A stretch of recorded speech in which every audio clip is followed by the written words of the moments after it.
Good morning from here and good evening to all of you. First of all, congratulations.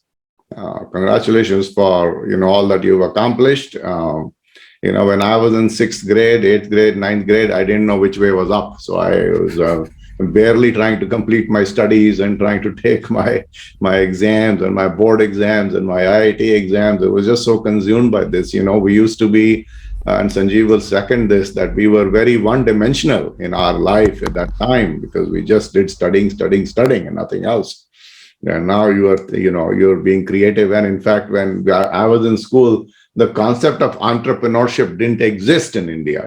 That time it was really get a job with a government company or with a nice multinational, and that is all that you can do with your life. So it's a very exciting time for you to be alive in India at this time. I think that is congratulations for what you have achieved. Let me first talk a little bit about the broader context of what is happening in India, because entrepreneurship and entrepreneurial ventures are like seeds. They are like flowers, they're like plants, but they need soil.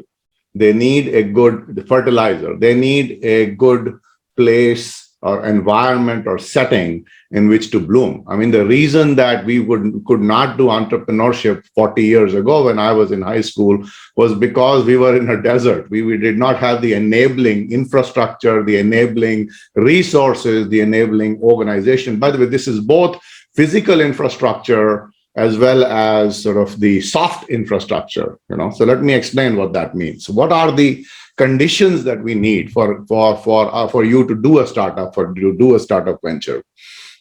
So let's talk about physical infrastructure. So several of you, I'm sure, are doing something that involves digital, which means building an app or working with technology.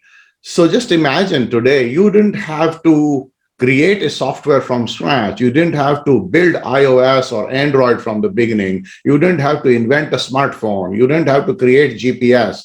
You didn't have to build artificial intelligence applications from scratch. We are living today in a Lego block world. These pieces are available to you. All you need is creativity and the passion to execute, and you can build $1 billion company within a few years. I mean, think about what Byju's has built in India, $15-18 billion company. So the building blocks are there. So what are these building blocks? Let's look at the physical infrastructure. There are 4 building blocks that I see in terms of the digital infrastructure. First is the devices at the edge of the network. And these include your smartphones, feature phones, as well as IoT devices, sensors, that are giving us all the data, that are our eyes and ears.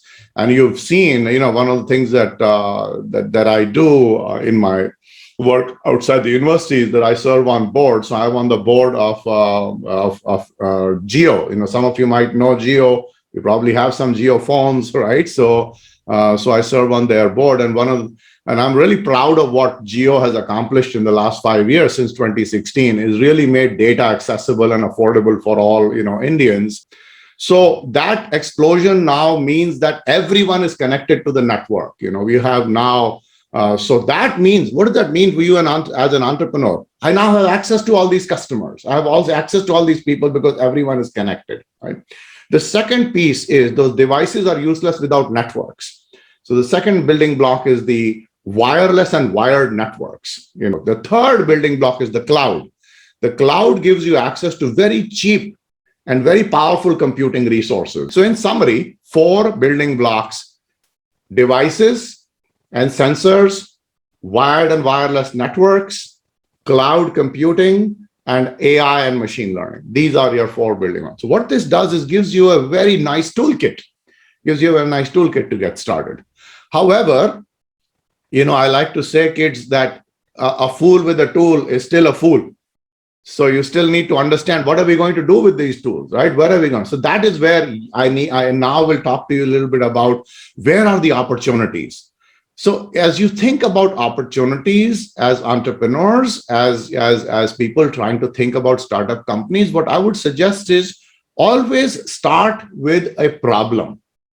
Start with a clear understanding of what is the problem I'm solving, what is the pain point, what is the dissatisfactory state of affairs that I'm trying to fix.